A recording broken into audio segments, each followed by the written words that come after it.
Saudi अरब की तकरीबन 4 करोड़ आबादी स्क्रीन पर दिखाए गए इन दो लैंड्स के पैटर्न में क्यों रहती है और बाकी का 80% सऊदी अरब वीरान क्यों है। हजारों साल गुजर जाने के बावजूद आज तक यहाँ कोई आबाद क्यों नहीं हुआ, इसकी असल वजह इस वीडियो में आगे जानेंगे। सऊदी अरब ना सिर्फ मुस्लिम दुनिया का अहम तरीन मुल्क है बल्कि बाकी दुनिया भी इसकी अहमियत से इनकार नहीं कर सकती।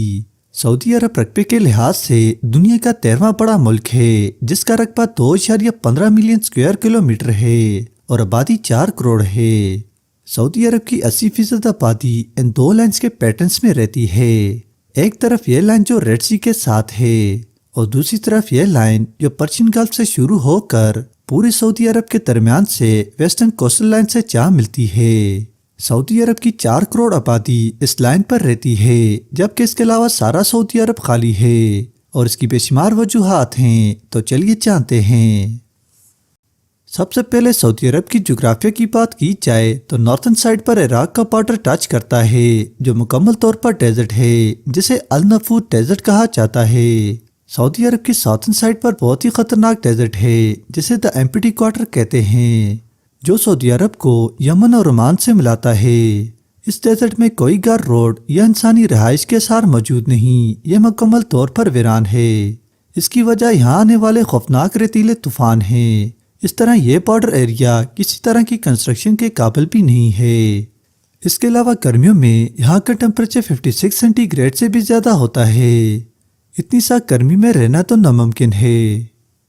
सऊदी अरब में आबादी के इस पैटर्न की वजह पूरे मुल्क में किसी भी दरिया का मौजूद ना होना है। इसके अलावा सऊदी अरब में ज्यादातर बारिशें भी इसी वेस्टर्न साइड में होती हैं, इसीलिए आबादी का यहाँ रहने की भी एक बड़ी वजह है।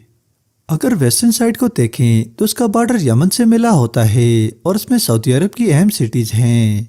यमन में कशीदगी होने की वजह से अक्सर सऊदी बॉर्डर पर खतरा रहता है। सबसे अहम बात सऊदी अरब के अहम तरीन शहर जिनमें मक्का, मदीना, जद्दा इसी वेस्टर्न लाइन में मौजूद हैं और इसकी सबसे बड़ी वजह आज से हजारों साल पहले ट्रेड है, क्योंकि ये वेस्टर्न साइड रेड सी से मिलती है और इसके अलावा गल्फ ऑफ सी से भी इक्वल डिस्टेंस पर है और हजारों साल पहले तिजारती काफिले सब कॉन्टिनेंट इराक, इजिप्ट और ईस्ट अफ्रीका से यहाँ आते थे और खूब ट्रेड होती थी।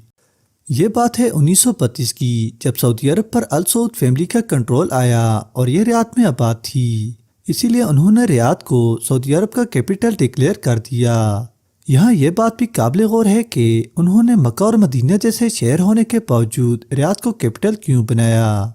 तो इसके पीछे एक ही वजह थी, क्योंकि गैर मुस्लिम इन दोनों शहरों में दाखिल नहीं हो सकते और कैपिटल में गैर मुल्कियों का आना तो लाजम होता है। इसीलिए इन दोनों शहरों की हुर्मत को मद्देनजर रखते हुए रियाद को कैपिटल बनाया।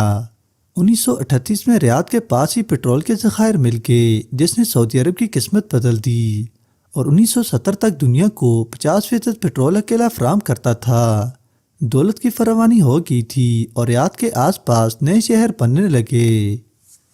रियाद और जद्दा जो झोंपड़ियों पर मुश्तमिल थे अब मॉडर्न सिटीज बन चुकी हैं और 1.5 करोड़ लोग यहाँ आबाद हो गए। और इसके अलावा सऊदी अरब की 85% आबादी शहरों में रहती है और इस पैटर्न में तमाम अहम शहर मौजूद हैं। वो सऊदी अरब जिसकी आबादी 1970 में सिर्फ 6.1 मिलियन थी, अब 2023 में 37 मिलियन हो चुकी है और ये आबादी पिछले 50 सालों में बढ़ी है और ये आबादी सिर्फ इन दो पैटर्न्स में ही रह रही है। सऊदी अरब की आबादी में गैर मुल्कियों की भी बड़ी तादाद है जो रोजगार के लिए यहाँ आबाद हैं, जिनकी तादाद 13.4 मिलियन है। दोस्तों ये थी वजूहात जिनकी वजह से आज भी 80% सऊदी अरब खाली है। वीडियो देखने का शुक्रिया। मजीद वीडियोस देखने के लिए चैनल को सब्सक्राइब करें और बेल आइकन को प्रेस करना ना भूलें।